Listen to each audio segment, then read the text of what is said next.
Please help me to reach 1,000 subscribers. I never thought a single night could unravel so much in my marriage, but there I was, standing in a crowded wedding hall, feeling a sense of dread I couldn't shake off. My name is Alex, I'm 36, and I always thought my wife, Sarah, and I had a solid relationship built on trust, laughter, and shared memories. We had been together for 10 years, married for 5, and I truly believed that by now I knew her inside out. But that night proved me dead wrong in ways I never could have imagined. It started innocently enough.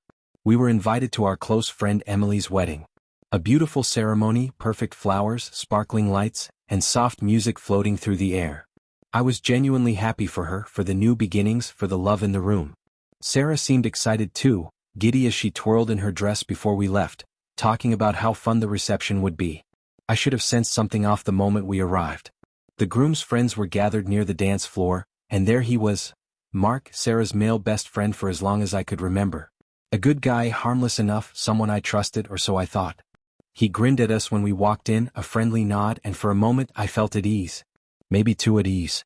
The reception started beautifully. Music, laughter, clinking glasses, and the smell of delicious food filled the air. We mingled, smiled at acquaintances, and tried to enjoy ourselves. But the first hint of tension crept in during the initial dances. Sarah and Mark were chatting by the dance floor, leaning close, laughing at some inside joke I didn't hear. It didn't feel threatening yet. After all, it was a wedding and people were socializing. Then came the first dance. Not the bride and groom, but one of those spontaneous songs that make everyone feel like moving. Sarah grabbed my hand, her eyes sparkling, and for a fleeting moment, I felt that same joy I always did when she smiled at me. But just as quickly she let go and drifted toward Mark. I froze for a second, unsure whether to intervene, to ask, or to just let it slide. Before I knew it, they were on the dance floor together, spinning, laughing, joking, completely in sync. The way she leaned into him, the way he held her hand lightly but confidently, something inside me twisted. I tried to tell myself I was overreacting. After all, they were just friends. But there was a spark there, something I hadn't noticed before, or maybe had chosen to ignore. Hours passed and the pattern didn't change. Every slow song, every upbeat track, Sarah seemed to find her way to Mark, while I was left on the sidelines, my hand holding an empty glass, trying to mask the tightness in my chest. I laughed with friends, made small talk, smiled when I should, but inside I was simmering with a quiet rage, a sense of helplessness I couldn't shake. At one point I walked toward them, thinking I'd casually join the dance. But as soon as I approached, Sarah's laughter echoed in my ears, and she looked so alive in his arms, so animated that I froze. Mark seemed oblivious, cheerful, completely unaware of the storm building behind my eyes. I wanted to say something, anything, but the words caught in my throat. By dinner, the tension was palpable. I noticed subtle touches, Sarah brushing her arm against his, the way she leaned in when he spoke. Every glance, every laugh, every little nudge seemed magnified, as if the whole room was conspiring to remind me that I was invisible to her at that moment.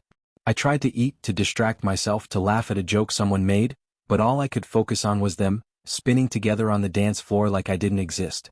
I remember feeling a crushing weight when I saw other couples holding hands, swaying gently, sharing intimate smiles, and there I was, witnessing the woman I loved, my wife, sharing that energy with someone else, someone I had trusted implicitly.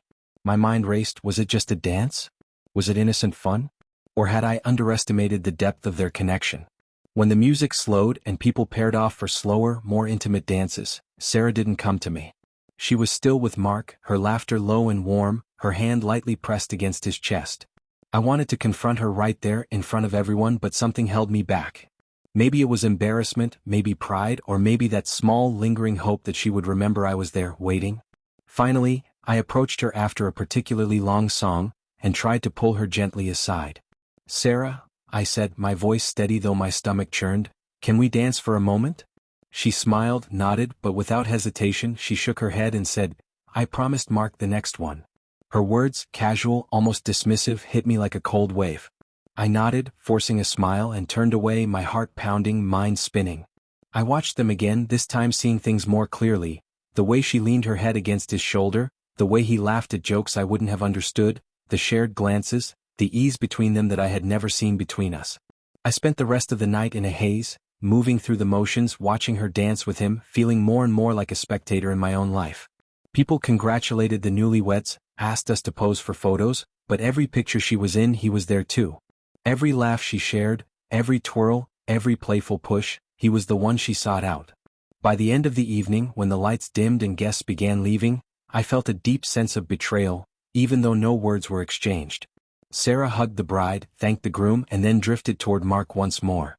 I stood by the coat rack, holding my jacket, staring at her, trying to convince myself that I was imagining it, that the dance floor had simply magnified something insignificant.